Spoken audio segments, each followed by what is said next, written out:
சாய்ராம், என் அன்பு செல்லமே, என்னுடைய அழகான தங்கமே, உன்னுடைய மனதை புரிந்து கொண்டு, உன்னுடைய ஆசைகள் என்னவென்று தெரிந்து கொண்டு, உனக்கு என்ன வேண்டும் என்று புரிந்து கொண்டு, எல்லாவற்றையும் தெரிந்து கொண்டுதான் இந்த சாய் உன் கண்முன் வந்திருக்கிறேன்.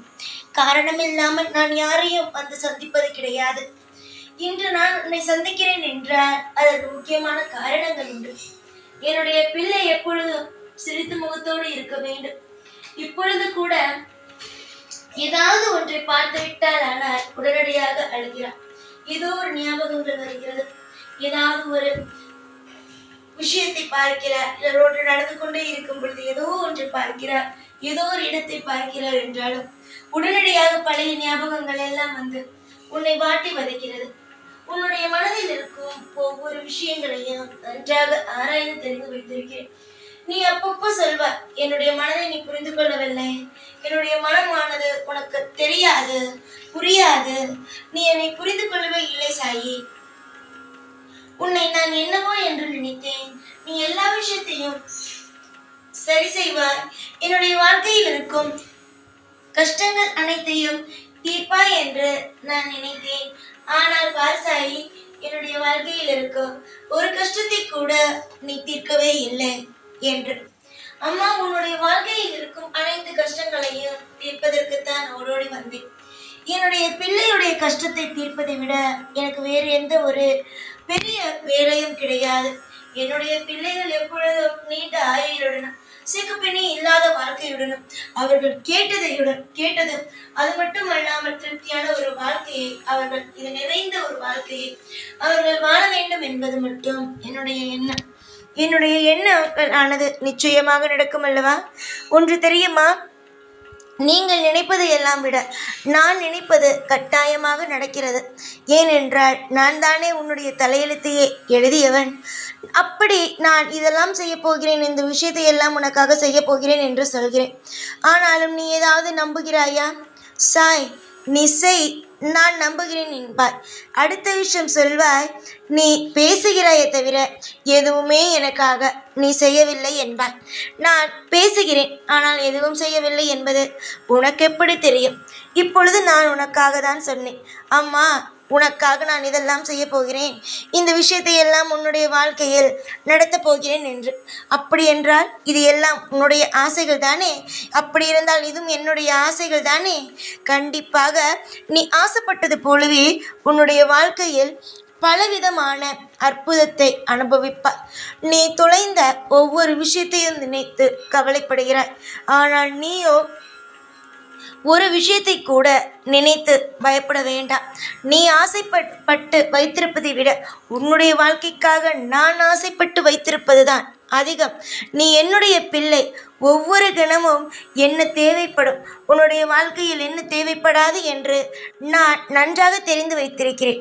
காரணம், ஒரு அம்மா தன்னுடைய பிள்ளைக்கு என்ன பிடிக்கும் என்று தெரிந்து வைத்து அதற்கு தகுந்தது போல உணவுகளை சமைத்து கொடுத்தாலோ இல்லை வேறு ஏதாவது ஒரு விஷயத்தை செய்து கொடுத்தாலோ அந்த பிள்ளைகள் திருப்தியாக சாப்பிடும், திருப்தியாக இருக்கும். அதுதான் அந்த தாய்க்கு மிகப்பெரிய ஒரு சந்தோஷமே. அதே போலதான் உனக்கு எப்படியெல்லாம் வாழ பிடிக்குமோ அப்படியெல்லாம் நான் உனக்கு செய்தால் மட்டும்தான் நீ திருப்தியாக இருப்பாய். நீ திருப்தியாக இருந்தால் நான் திருப்தியாக இருப்பேன். இதுதான் என்னுடைய ஒவ்வொரு நிமிஷத்திலேயும் நான் சொல்லும் ஒரே ஒரு எண்ணம். என்ன தெரியுமா என்னுடைய எண்ணம்? நான் எந்த ஒரு இடத்திலும் உனக்கு துரோகம் செய்துவிடக் கூடாது. நீ என்னை நம்புகிறாய். ஒவ்வொரு நிமிஷமும் என்னை நீ நம்பி ஒவ்வொரு காரியத்தையும் செய்யும் பொழுது எனக்கு மனதார தோன்றுவது, என்னுடைய பிள்ளையை எந்த ஒரு காரணத்தை கொண்டு ஏமாற்றி விடக்கூடாது. என்னுடைய பிள்ளை தாங்கும் சக்தி கொண்டவர் அல்ல.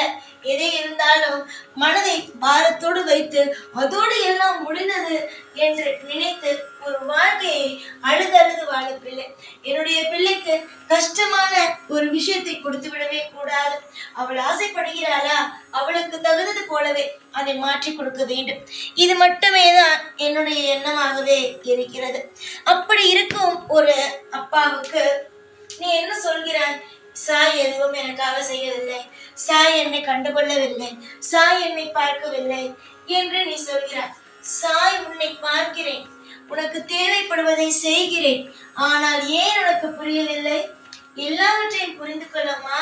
உனக்கு எது தேவை, எது தேவையில்லை, என்ன விஷயம் வேண்டும், என்ன விஷயம் வேண்டாம் என்பதை நீ தெரிந்து கொண்டு உன்னுடைய வாழ்க்கையில் நடத்த பாரு. உனக்காக ஒவ்வொரு விஷயத்தையும் பார்த்து பார்த்து நான் செய்கிறேன். அப்படி இருக்கும் தெய்வம் உனக்கு கிடைத்திருக்கிறது. அப்படி இருக்கும் ஒரு உண்மையான நண்பனாக வைத்துக்கொள், இல்ல அப்பாவாக வைத்துக்கொள், அம்மாவாக வைத்துக்கொள், யார் வேண்டுமானாலும் வைத்துக்கொள். அப்படிப்பட்ட ஒரு தெய்வம் உனக்கு கிடைத்திருக்கும் பொழுது நீ எந்த அளவுக்கு நம்பிக்கையோடு இருக்க வேண்டும். நீ நம்பிக்கையை கொஞ்சம் கொஞ்சமாக இழக்க என்னுடைய மனதில் மிகப்பெரிய ஒரு காயங்கள் உண்டாகுகிறது. தெய்வம் தானே சாய்க்கு வலிக்காது என்று நினைத்தாயா? நீ நம்பினால் மட்டும்தான் எனக்கு வலிக்காது. நீ நம்பாவிட்டால், என்னை நீ நம்பாவிட்டால், சந்தேகத்தோடு என்னை பார்த்தால் எனக்கும் வலிக்கும். சரி, என்னுடைய விஷயத்தையே உனக்கு சொல்கிறேன். ஏன் சொல்கிறேன் என்றால், நீ என்னை புரிந்து கொள்ள வேண்டும். நீ என்னை புரிந்து கொண்டால்தான் நீ முதலில் அழாமல் இருப்பாய். ஒருவனுக்கு முதலில் என்ன தெரியுமா தேவை? நம்பிக்கையான ஒரு ஆள், எந்த ஒரு இடத்திலும் கைவிடாத ஒரு ஆள், துரோகம் செய்யாத ஒரு ஆள், அதுதான் ஒருவனுக்கு தேவை. நீ என்னை அந்த இடத்தில் வைத்திருக்கிறாய். சாய் எனக்காக எல்லாம் செய்வார் என்று. ஆனால் சில சமயத்தில் மனம் முடியும் பொழுதுதான் எனக்கு கவலையாக இருக்கும். அதைதான் சொல்கிறேன். நீ என் மீது மிகப்பெரிய அளவு, சொல்லவே முடியாத அளவுக்கு நம்பிக்கை வைத்திருக்கிறாய். நீ அப்படி இருக்கும் என்னுடைய பிள்ளைக்கு துரோகம் செய்ய மாட்டேன் என்று முதலில் நீ நம்பதான் உன்னுடைய வாழ்க்கையில் உன்னால் சந்தோஷமாக இருக்க முடியும். நம்பிக்கையான ஒரு ஆள் இருந்தாலே போதும். சந்தோஷம் எங்கிருந்து வருகிறது என்பது தெரியாது. ஏனென்றால் நம்மை பார்த்துக்கொள்ள ஒருவர் இருக்கிறார், நாம் ஏன் கஷ்டப்பட வேண்டும் என்று ஒரு மிகப்பெரிய ஒரு ஆறுதலாக இருக்கும். அதனால்தான் முதலில் உன்னுடைய மனதில் சந்தோஷத்தை உருவாக்கிக்கொள். உனக்கு என்ன தேவையோ அதை நீ பெற்றுக்கொள். எதையும் நீ உன்னுடைய வாழ்க்கையை பெறாமல் மட்டும் இருந்து விடாது என்று நான் சொல்கிறேன். புரிஞ்சுதா? உன்னுடைய வாழ்க்கையில் துரோகம் செய்வதற்கு கடல் அளவுக்கு உனக்கு ஆட்கள் இருக்கலாம்.